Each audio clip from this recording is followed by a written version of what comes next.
Thanks for tuning in to this episode of the UKC Hunting Ops Podcast. I'm Domenick Muoio, and I got to go to all of the sites at this year's Spring HRC Grand and talk to all of the judges about the tests that they have set up. If you're tuning in on a podcast streaming platform, we appreciate you listening. But if you also want to see some of the video and picture components of these tests, be sure to check out this episode on YouTube. I hope you enjoy this episode. You're listening to the UKC Hunting Ops Podcast, celebrating hunting dog heritage, competition, and community. United Kennel Club has been the hunting dog sports home for coonhounds, beagles, retrievers, pointers, cur, feist, and more for over 125 years. So I'm joined here with Tracey Stubbs, the Grand Committee Chairperson, and we're here in Kansasville, Wisconsin, at the Whistle-hosted HRC International Grand. Tracey's going to tell us a little bit about our entries this year and a little bit about this particular site, and I'm excited to hear about our entries. What are we looking at this year? All right. Hey, Dom, thanks for having me back on. Our entries here for the Spring Grand, we had 893 dogs at the close of entries, and then after scratches and heats and all those things, we started the Grand with 824 dogs scattered out over 10 flights. Oh, very good. I know I was talking to someone earlier about heat scratches, and they were saying there's like maybe 60 heat scratches or something at the very start, and this Grand is Memorial Day weekend, so it's a little bit later Spring Grand than typical, and I was almost wondering if that has something to do with it. A lot of dogs maybe are... Yeah, it's hard to say. It's about average for us, with 60 to 80 dogs scratching. They enter almost 2 months ahead of time, and a lot of things can change by the time it gets here. So we take all that into consideration, have a very liberal scratch policy because, we know things happen with dogs. So. Yeah, and I saw recently you used to require a vet note, and for this Grand you guys kind of changed that policy a little bit. Was there a driving force behind that? Or Yeah, that was changed quite a while back, actually, and it just as the Grand has grown and things there's just not time to chase all that down, and things happen on the road, and they're here, and our faith in our members is that they're being honest with us, and quite honestly, if the dog's not ready to run because it's sick, injured, definitely in heat, or it's just not ready for them to run, we want them to have that option. We have some penalty there as it gets closer because we do have expenses that we've paid, so it's not a complete return, but we try to be pretty liberal with that and accommodating, to our members. Yeah. I gotta say, this is my first trip over here to the Richard Bong Recreational Grounds, and it's a pretty cool area over here. Man, it's an incredible area. This is the host grounds for Whistle. Whistle is one of the founding HRC clubs, so they're an original with Roger Davis as the president, and he's been a national officer and involved in the foundation here. And the current president, Kenny Reinhardt, is a Grand Committee member. He stepped away this time to be the local chairman, but Whistle's been an incredible club to work with.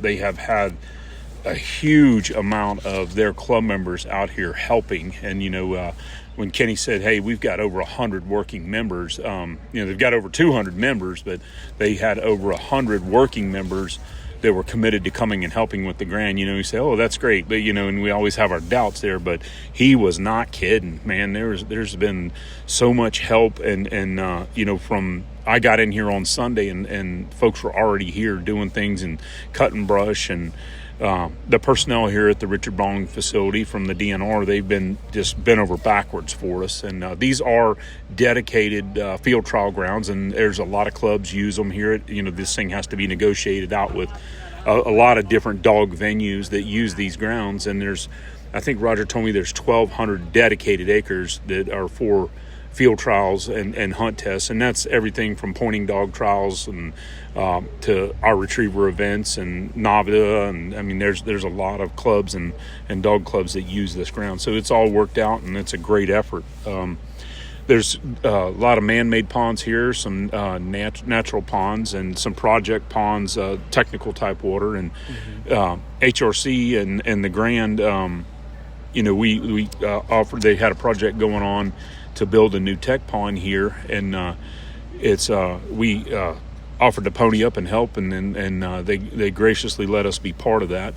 That pond is dug. We're having some problems with it holding water, but Roger and the group promises to get it fixed for the future. And that's part of a good process for us, is to be able to give back. It's open to all HRC members. So if you're up here, and all you have to do is buy the DNR permit, the parking permit, to be able to come in here and utilize these grounds and work with the folks that are here using it. And you can come here and train anytime you want. So, it's really a cool venue. Great roads and facilities and restroom facilities, and it's just been a great experience. This is the 4th Grand that's been hosted here by Whistle, and couldn't ask for anything more. So yeah, I was gonna say, I know this was not the first or second one that they have hosted. I didn't know how many total they have. Yep, but 4. It's apparent why you guys keep coming back here. The grounds are they're magnificent. One of the things that you can find on some training grounds is technical aspects, but usually they're built into bigger pieces of water. That's that way right. People can train on the big stuff, and oh, by the way, there's some tech stuff.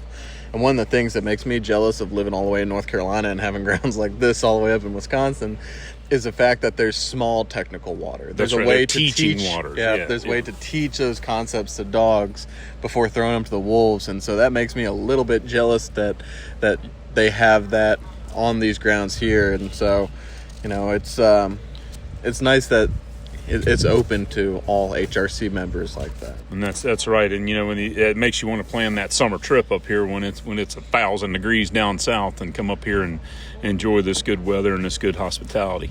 Yeah, and speaking of good weather, I mean, it's been blue skies and nice and cool. The first day I got here, I was wearing shorts, and a couple of the committee members at the tents are making fun of me for it, but I was like, listen, back home 60 degrees is not necessarily comfortable, and so I come up here, it's like outside is air conditioned. I'm going to enjoy it. Yeah, so. We got in here last week sometime. The days have all run together, but we had some pretty rough weather here, rain and cold, and and the Whistle members worked through all that. They were out here cutting brush and mowing and cleaning up and doing things and getting prepped. And then when the judges got in here, and they worked with the judges and got all that set up before the event started. So it was cold for us. It's been summer for quite a while in South Alabama, so it was a shock to us. So I'm glad I brought plenty of layers. Yeah. So. Tell me some more about this grant in particular. Any other fun facts as far as entries go, or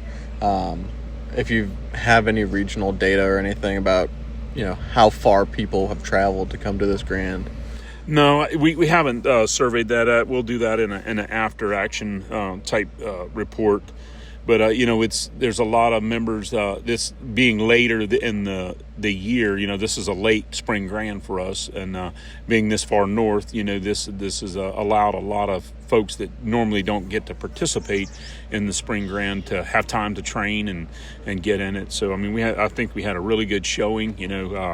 Almost 900 dogs at the close of entries, and and a strong 824 dogs to run. So we consider it a large grand and staying on course with our continued growth and success. What are some of the changes for this particular location? Like you said, it's the 4th time. What are the changes you've seen over those different years? It's it's the growth of the event itself. The first couple of 3 grands that were here were just the 4 series format and 4 sites, and now we're at 10 sites, and then we run the 4 site upland format now. So just the growth, and it continues to be able to be accommodated here, and we still have room for growth here. And that's part of the groups that utilize this, and the association that helps manage the retriever club's interest out here, and not just us and the other venues and anybody that's training out here, is they continue to plan to expand the grounds and more water and more land and do all and with the DNR. So it continues to grow, and that's what I see here. Is just there's room for growth for the future, which keeps us coming back. Yeah, that's something I kind of noticed too. Is this could support another 10 sites? I don't know about 10, but yeah, I think you guys can make do. But we would sure figure out some way to make it function. But yes, there's in our 3 to 5 year plan, this is definitely a place that can host us.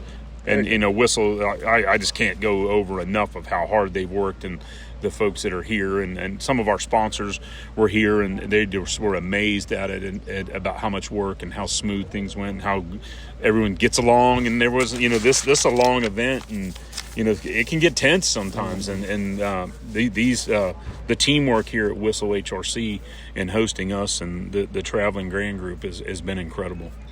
Yeah, man, it's hard for me thinking about all the sites, seeing all of them, to pick like a favorite. But do you have a favorite that when you were going around looking at some of these that you went, oh, I really, really like this one? Yeah, there's out of the 5 water sites, there's a couple that are straight technical type water, which is really good if you love the trained aspect of a retriever. My favorite, being a background as a hunter, not just a dog trainer, but a hunter, is the Avery site and the dive bomb sites. Those are ducky type places that we'd shoot some teal at the dive bomb site up there and be just an incredible place. And the Avery is definitely a big wood duck pond, big mallard pond back there, and the banded site is very ducky, so it's a good diversity in the way the rotations is, that you're going to get to run some tech water and you're going to get to run some hunting water. Yeah. The field grounds are all very similar because of the topography, but it's got some more cover than we're used to, so that's added a very good difficulty level in the marks and staying engaged in the blinds.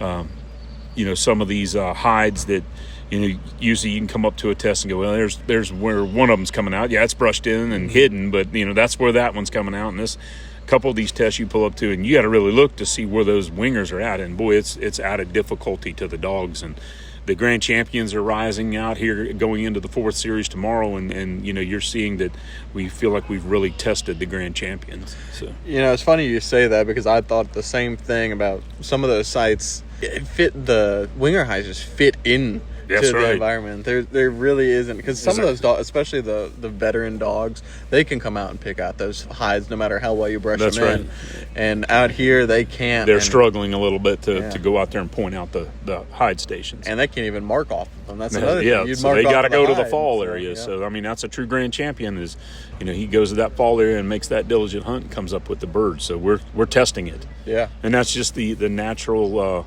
lay of this land and the cover. So. No, I like it a lot. Well, is there anything else you'd like those who maybe weren't fortunate enough to make it to this grand? Is there anything else you'd like them to have known about what went on here? Man, they missed out at a good time. Yeah. I mean, this weather has been, when it broke and the rain moved out of here, this has been incredible. And the hospitality up here. And always the grand is, it's near and dear to my heart. And, if you haven't experienced it, you need to come up here. And the communities have been very welcoming, and it's 1,000 miles from home, but it's a good place to be, and they missed out on a good one. So. Yeah. I heard some of the ladies in the office talking about the cheese shop. I'm not sure where that is. Yeah, the cheese castle, 1,001 types of cheese, and the mushroom house, and there's been plenty of good places to eat. So. Yeah, but I'm also looking forward to the Music City Grand. I'm going to see if I can't talk my buddy into potentially entering his dog. I know he's been dabbling in some of the other hunt test venues, and I think I've got him committed to do HRC and get his dog his finish title, so might talk him into entering the grand this year. But it's we have all that anticipation of coming to an event here, and now is on our 3rd day here, and we're going into our 4th day tomorrow, and it starts winding down, and you start looking on the horizon and where we're going. And Music City is again, it's centrally located, and expectations are it'll be a huge grand also down at the Piercy Priest WMA and the Music City Club down there. So it was a huge grand for us down there and very successful, and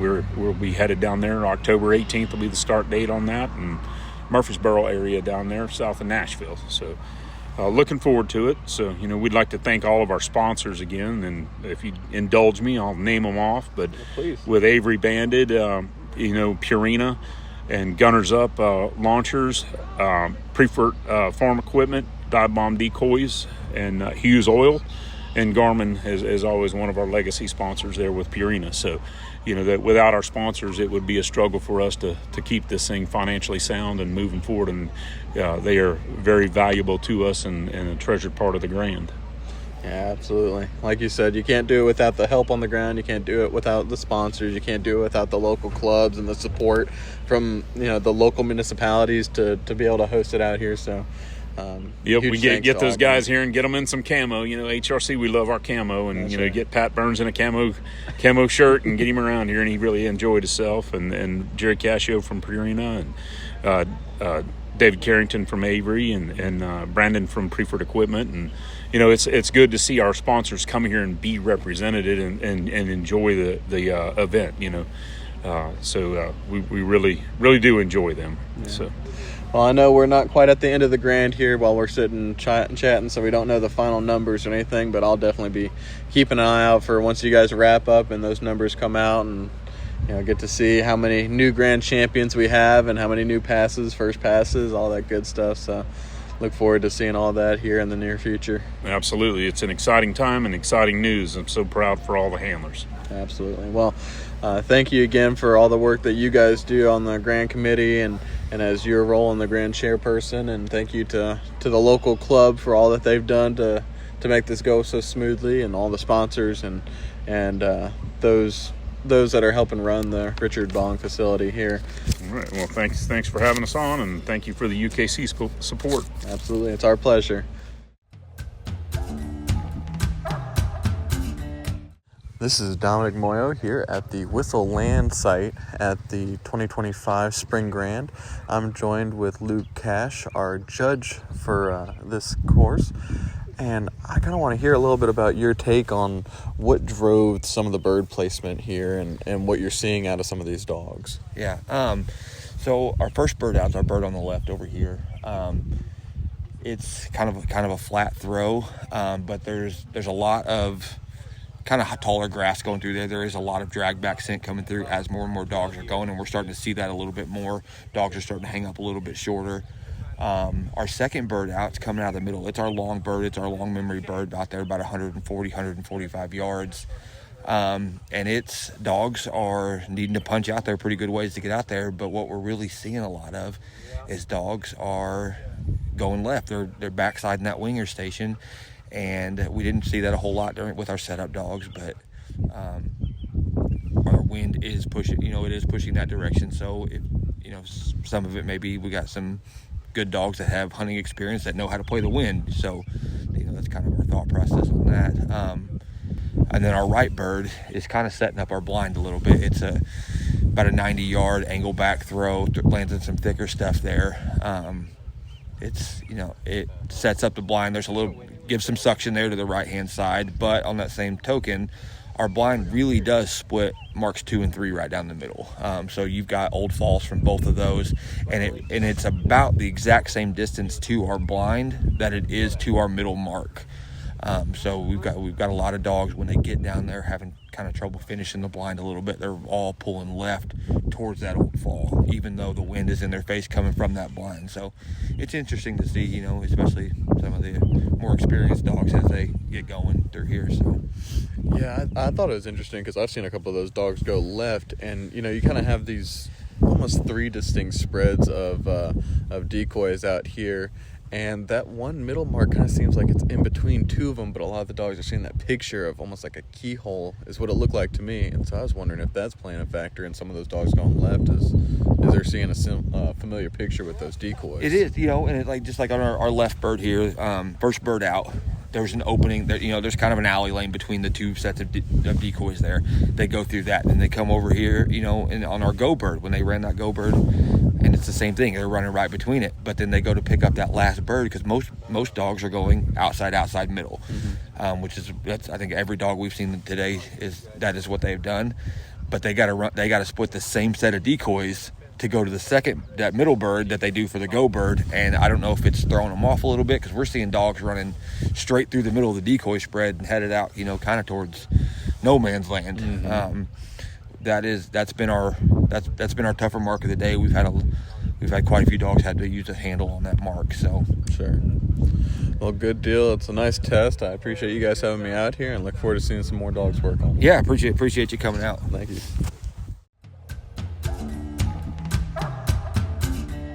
I'm here at the Avery Water Test Site, joined by Judge David McCracken.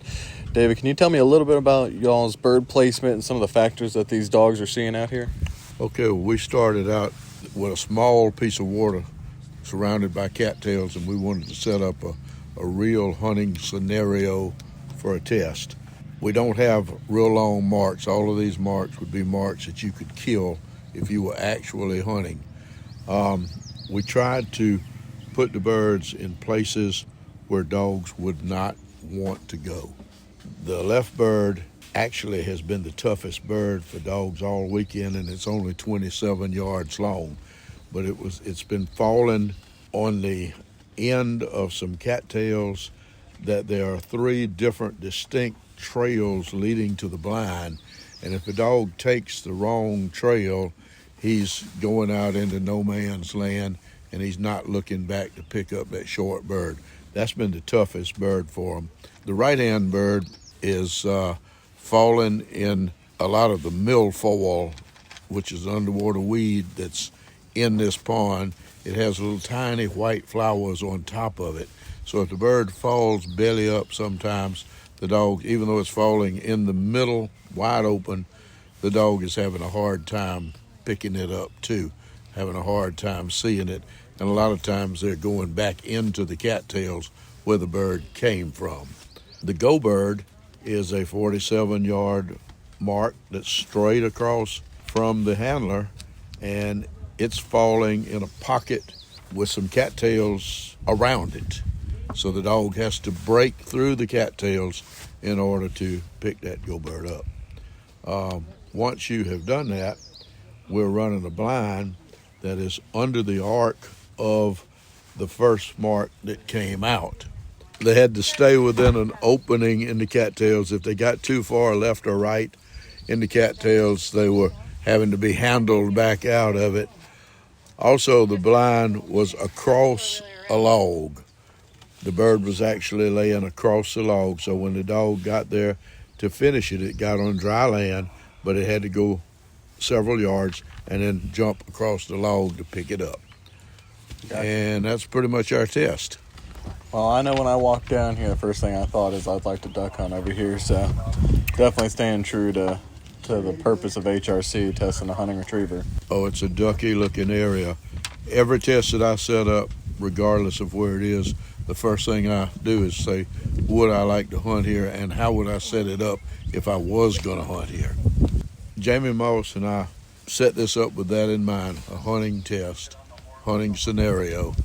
And some of these dogs that are used to running big tests like the SRS and stuff are finding they're having a little bit of trouble getting back to their roots and actually trying to hunt some. Definitely a nice test, and appreciate you guys. Thank you, Domenick. Thank you.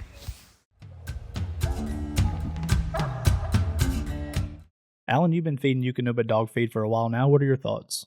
Yeah, I have, and I've really been able to put my beagles to the test, mainly running snowshoe hare up north where they run the hardest, where I put 15, 20, 25 miles on them easily in a day. And I've found that the premium performance sport has really paid dividends. Mainly, I noticed their stamina. Yeah, same feed that I've been feeding. I think my dog looks good on it. He's really feeling good, and less kennel cleanup for me, so I highly recommend it as well. Eukanuba, the official performance dog nutrition partner of UKC. I'm here at the Dive Bomb Water Site with Judge Marion Grace, and she's going to tell us a little bit about the bird placement at this site. Tell me a little bit about your test and what you're seeing here. So we have a mark on the left first that is 74 yards. We have a mark in the middle that's 105 yards. We have a mark on the right that's 68 yards. And we're seeing more of the dogs challenged with splitting the difference between the first and the second mark, and either working it out and getting to the first mark, or going into the woods. They're getting drawn into that, and having to handle on either the first mark or the middle mark. So we've had not a lot of challenges except for the wind early yesterday morning on this right mark where they started to go down the bank instead of going into the mark. But And what are some of the biggest factors you're seeing on some of these marks for these dogs?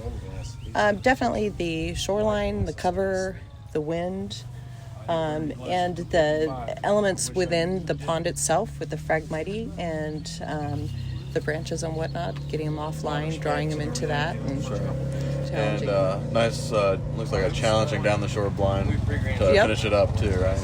Yep. They're definitely wanting to get into the tree line there on the right side of the shore. So Yeah, I see them getting sucked in there a little bit. But no, it's a nice test, and appreciate you guys having me out here. we're enjoying watching them. I'm here at the Banded Water site with Judge Tim Bland. Tim, would you mind telling me a little bit about your test here and what some of the factors are? Well, we got some crap on the water, as you can see, which the dogs have struggled today going on the Go Bird. Day one, getting through that stuff. The Go Bird, or Bird 1, comes out, lands right out there, which has created a lot of suction on the way to our blind. Our blind's off the end of that point that Bird 1 lands on. Bird 2 is coming out here from right to left and on the edge of the water, kind of behind a hedgerow. It's about 55 yards over there. It has given some dogs, they've come up short, and there's a little gravel bar right there, and they've wanted to peel up and get on the road.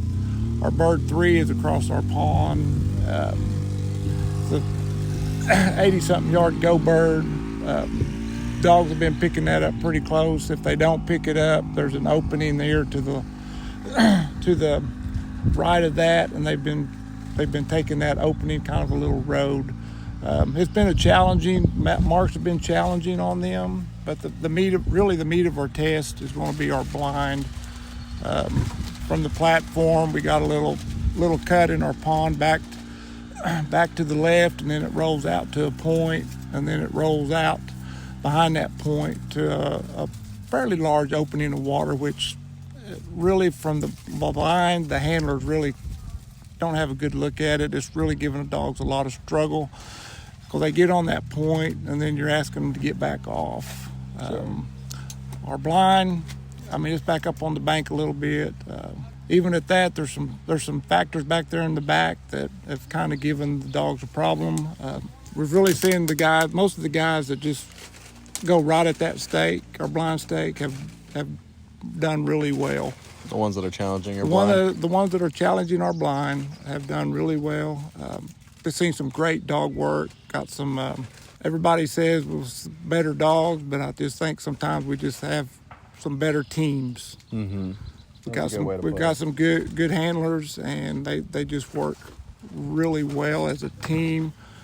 It's really enjoyable to sit here and watch them work as a team. Sure.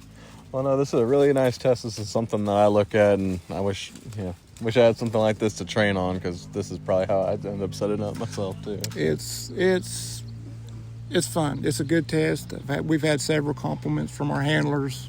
They enjoy it. They like it. They understand they're at the Grand, and this this is what they'd want to see. Yeah. They don't expect anything less than what we've set up for them. Yeah. Definitely a setup I'd like to have a collar on my dog for, but they don't get that privilege here. So. Right. No, it's a very nice test, and I appreciate y'all having me over here. Well, appreciate you coming out and visiting with us. My pleasure.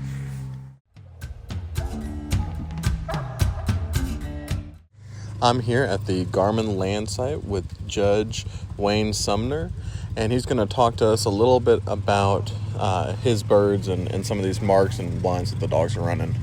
Yeah, we were a little bit limited in the factor that the tree leaves here are blocking a lot of our throws that we could make. So we started with one on the right that the dogs could see. It's important that the dogs see the marks. So we threw one right to left for the first mark. The second mark, we found a little alley up through the trees where the dogs could see it, and we threw that straight away. and it's through a little gap, and it makes the dogs think about what they're doing and make sure that they take that true line. Our third mark to the left is a long mark, and we did that because we were limited on some of our selection for marks. So we put a real challenge on them on this left-hand mark, which was like 168 yards, and it came from left to right, and it was slightly on the bottom of a hill. It was affected by the number 2 mark. A lot of the dogs didn't want to swing from the second mark to the third mark, and it's important that they see that long mark, or they're not going to get there. Have you seen any issues with dogs not wanting to dig up that last bit up that hill and trying to hunt short? Or? Not so much unless they didn't really see it. If they didn't swing off that second mark, a lot of them didn't want to dig up that hill because they don't know where it is. Sure. And it's good ways out there. Well, it's a good looking test, and I've enjoyed watching dogs on it. So thank you. We've enjoyed watching them too. Yeah. And we wanted to make it challenging, but not over the top. Sure. I think you guys. That's what the Grand is all about. For sure. Well, thank you. Thank you.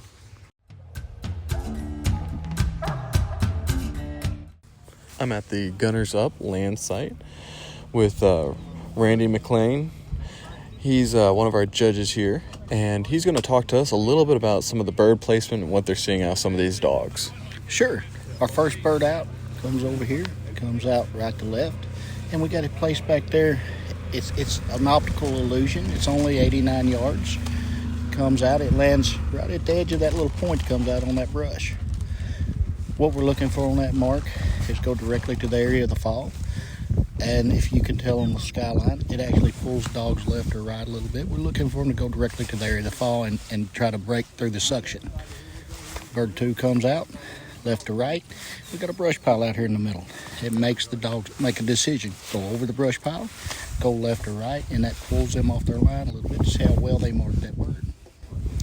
Bird 3 comes out over here, right to left, lands.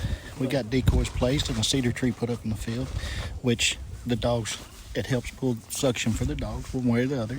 But most dogs are nailing this mark over here. And that one, which one's your go bird? This one on the far right here? Go bird's on the far right. Okay. What are you seeing out of some of the dogs? Where are they struggling? The first bird out over here.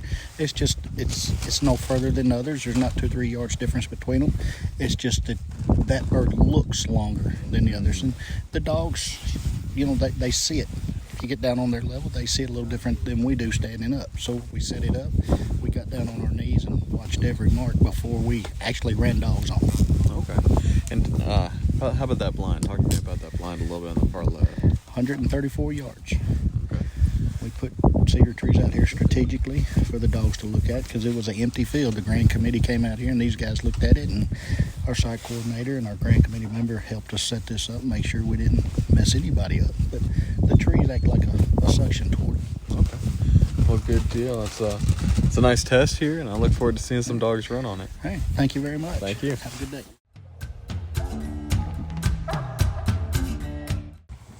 I'm here at the Huel's Oil Water Test site, and I'm joined by Tim Wakefield, and he's one of our judges at this site.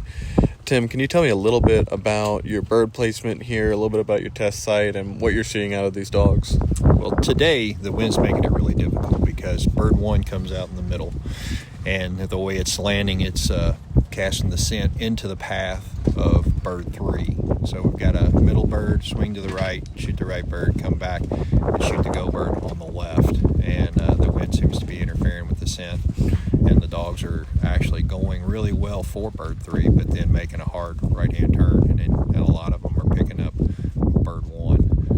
Several dogs have punched through that obstacle and picked up bird 3, and usually those dogs don't have any trouble picking up the rest of the marks. I know you guys got a mixture of floaters and silhouettes out here as well.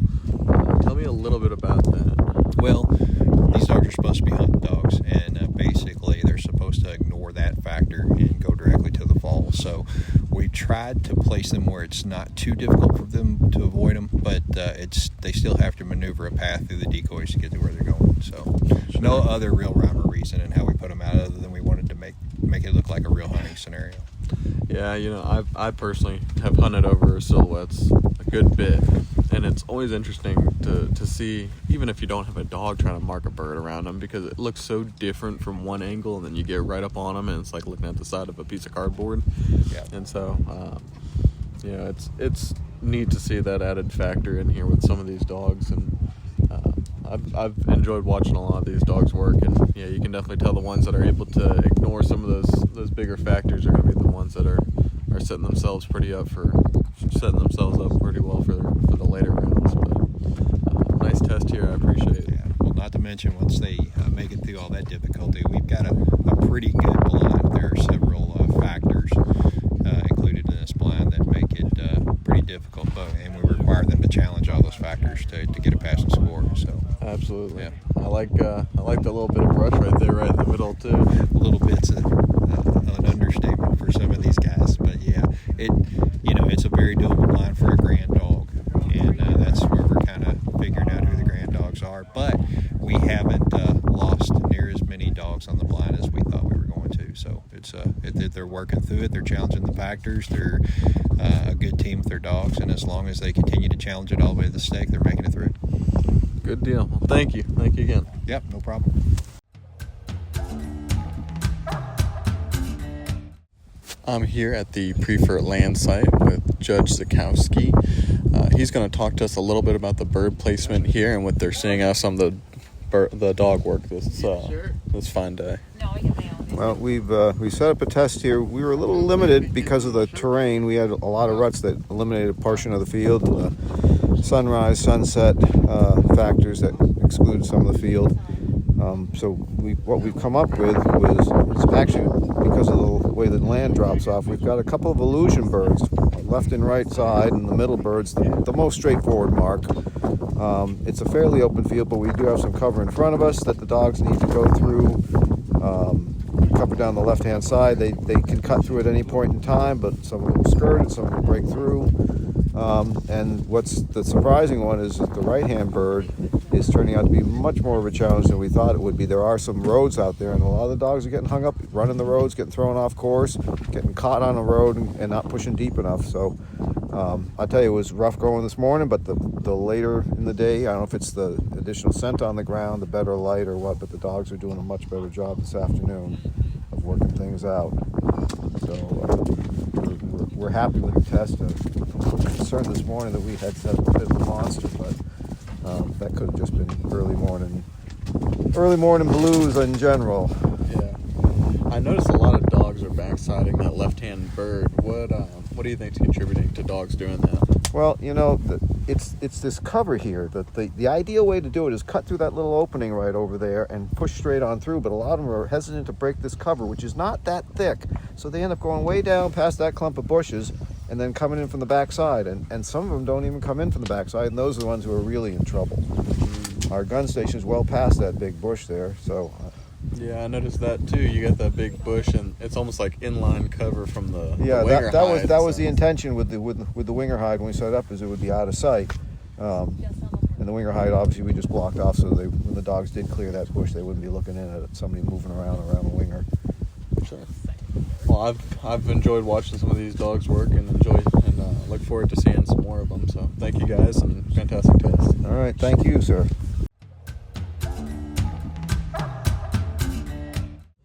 I'm at the Purina land site with Damian Strider. He's one of our judges here, and he's going to tell us a little bit about the bird placement at this test. So what we have here is a triple and a blind with an honor. This is, like he said, this is the Purina site. First bird we have coming out is on the right, going from right to left. Middle bird, the second bird is coming out from left to right.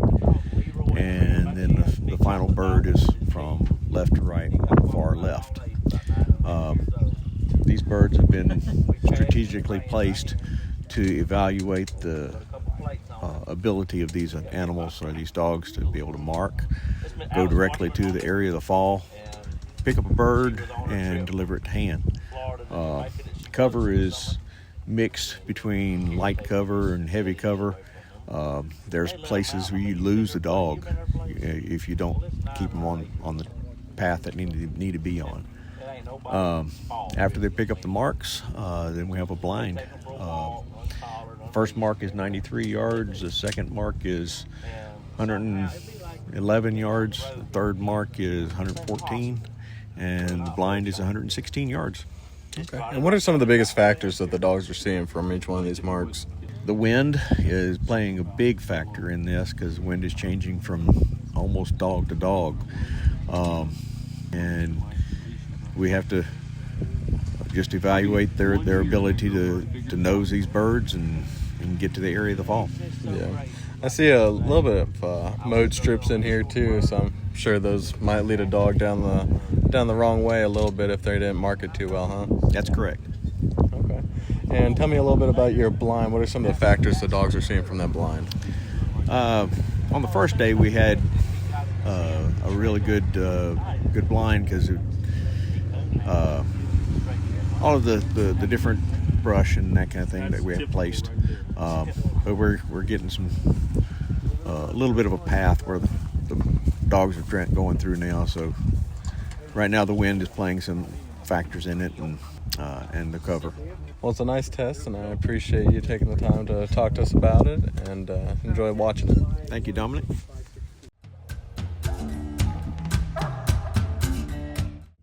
I'm here on the Rocket Pad water test site, joined with one of the judges. Why don't you introduce yourself and tell them a little bit about your test here? My name is John Podcutter. We have a triple, a diversion, and a blind on this test here. Our first mark out is 118 yards, and from the dog's view, they can't quite pinpoint where it lands. This is why the dogs are struggling with this mark. So when they come up out of the water, they're taking a hard right because it lands beside a lighter colored bush, and there happens to be 4 of them in their sight when they get out of the water. So they're having a hard time determining which one it's actually laying by. So it's causing the dogs to hunt really big on this first bird out. Our second mark is from the right, throw right to left, that lands on the island. And typically the dogs haven't had too much trouble with that mark. And then our third mark is on the left side of the test, throw right from left, landing at 52 yards, and pretty much you make the bank to shore, you're pretty much going to pick that bird up.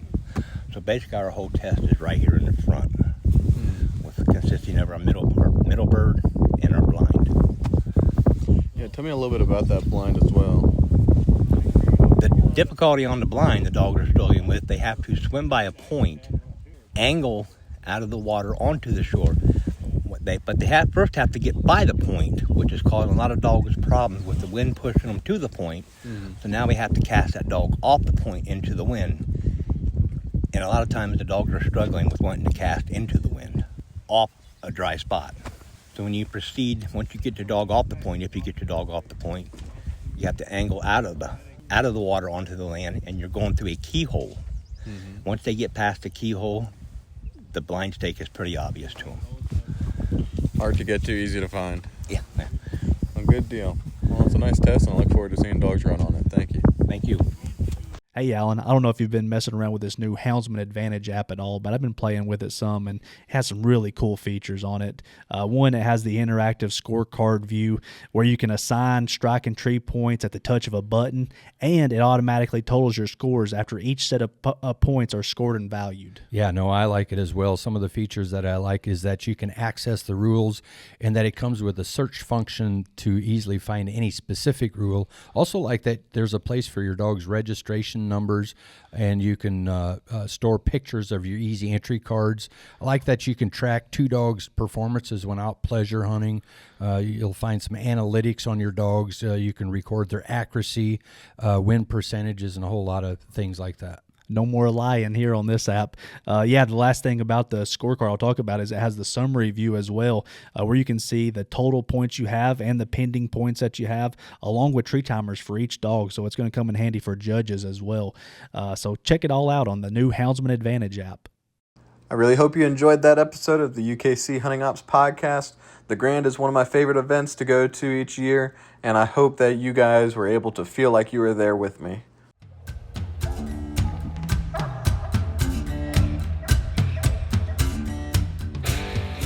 Thank you for listening to the UKC Hunting Ops Podcast. Be sure to give us a follow so you don't miss any of our new episodes or content.